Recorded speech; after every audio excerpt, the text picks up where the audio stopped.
Good morning, dear students. In the last classes, we have completed the poem, explanation, its poetical devices, question answers. And today we are going to see another lesson named The Last Lesson, written by Alphonse Daudet. Here is the picture of Alphonse Daudet, and he is a French novelist.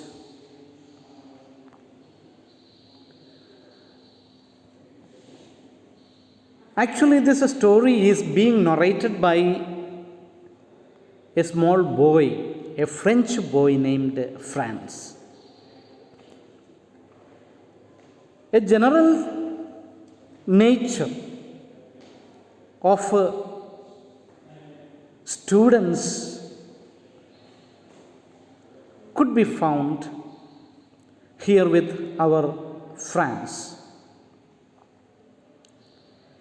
A bit lazy, sensitive, likes to play.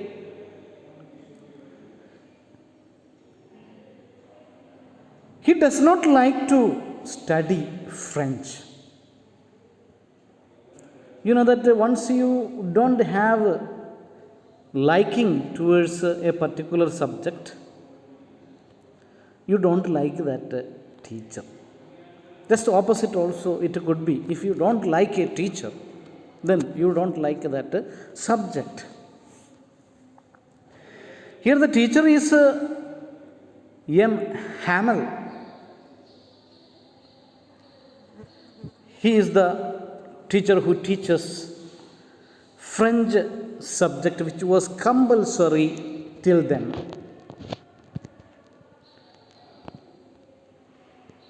We know about our school going and everything. Very leisurely we move around. Sometimes we come little late to the school. Something or somewhat to pass away a little time. We see the things on the roads. We just look around, enjoy the nature around, and then come little late to the school.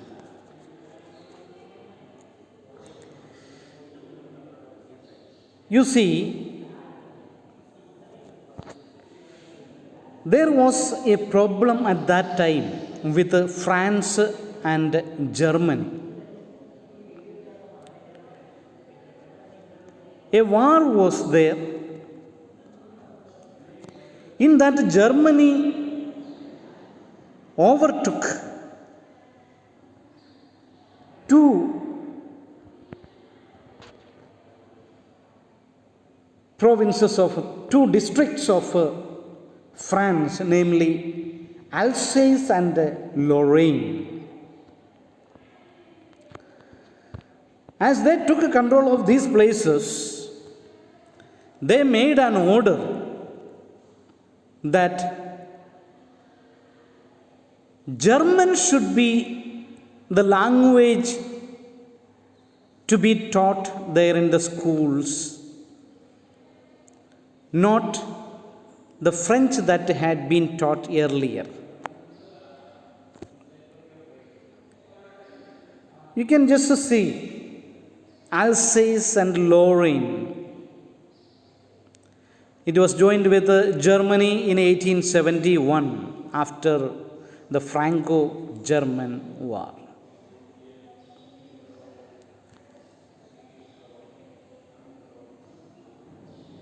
I have tried to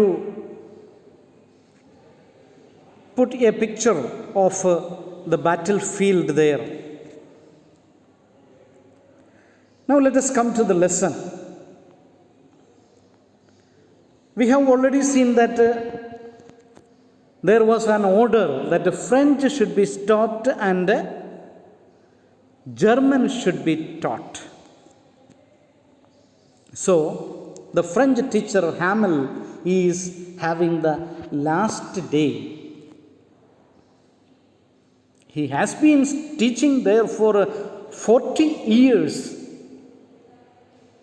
Of course, everyone who does a job for such a long time will have a difficult time to stop that all of a sudden. So he is now filled with grief, nostalgia, and patriotism for his French film.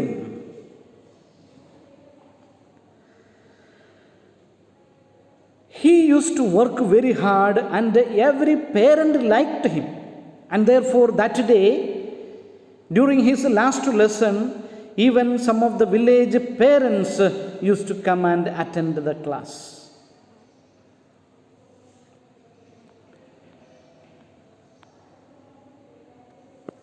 Our student here in this class of France, that is his name, is shocked to know that it's his last lesson. And by this time, he has not made any kind of effort to study this French. Now suddenly, all of a sudden, he gets interested in learning this particular subjects. Now he feels bad that he had never tried to learn this particular subject. And on this particular day, he understands everything very perfectly. All of a sudden, he develops a liking for the teacher and the subjects. Now he begins to appreciate Hamel for his sincerity and hard work. A sight of the classroom where children sit and study.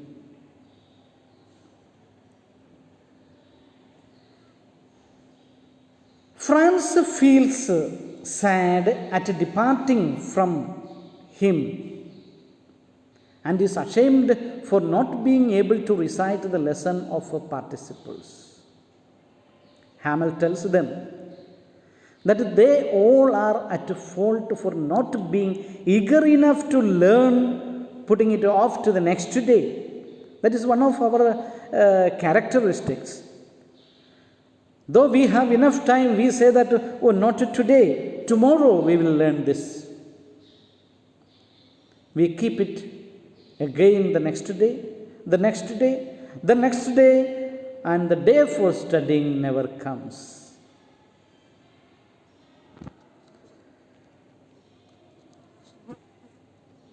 The teacher takes the whole responsibility upon himself. He says that he has not been sincere. How it happens that he has not been sincere? Because he could have been strict a little more to make them study and learn things. His patriotism is reflected in his praise for the French language as being the most beautiful and most logical language in the world. We know that our own mother tongue is one of the best languages that we come across in our life. The first preference that we give is for our own mother tongue, and then the other languages we adopt. Hamel tells the class to guard their language, as being close to one's language is the key to escape from the prison of slavery. It will help them in getting free from the Germans. So he is asking the students to safeguard one's own mother tongue. That is necessary just as even getting free from the Germans.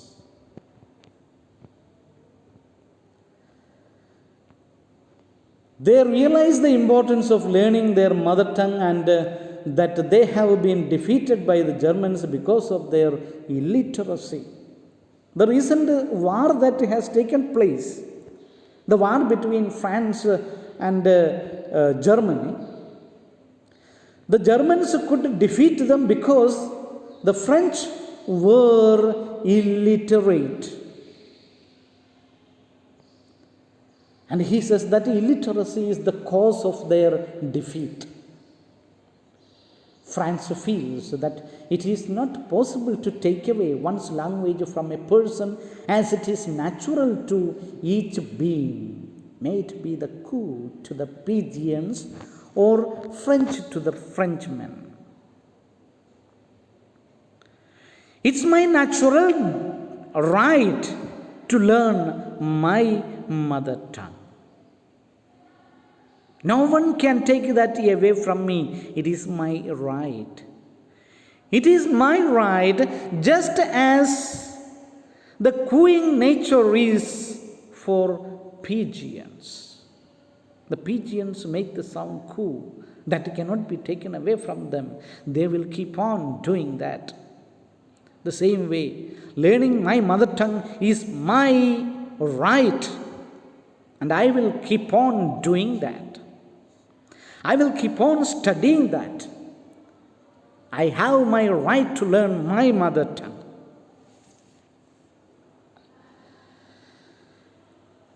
You see, in this lesson, the theme that is mentioned by Alphonse Daudet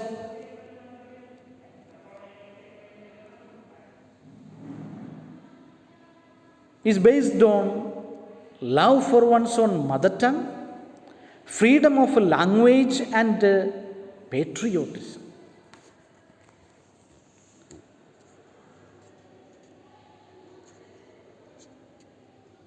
The people of Lorraine and Alsace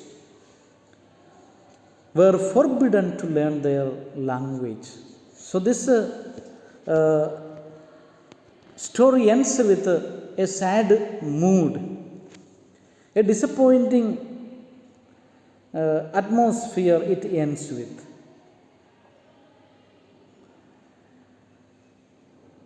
You see, the last class it is of Hamel, and the children are saying bye-bye. Bidding farewell is always tough words. Never proved to be enough. Saying goodbye is never simple to a teacher like you, who is so special. Just I have added this particular a thought,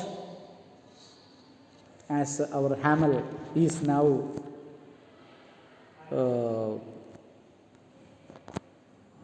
saying bye-bye to the students.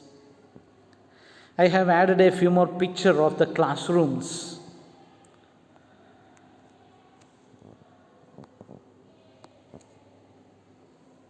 You see a professor holding a student and getting close to him and explaining the thing. And finally, we come to the title head, that is the last lesson. Please go through the lesson very nicely, read well. If any part, if you are not understanding, you can ask me personally. You know my mobile number. And the next day I will be helping you with the question answers and some grammatical sections. Till we meet then, bye-bye.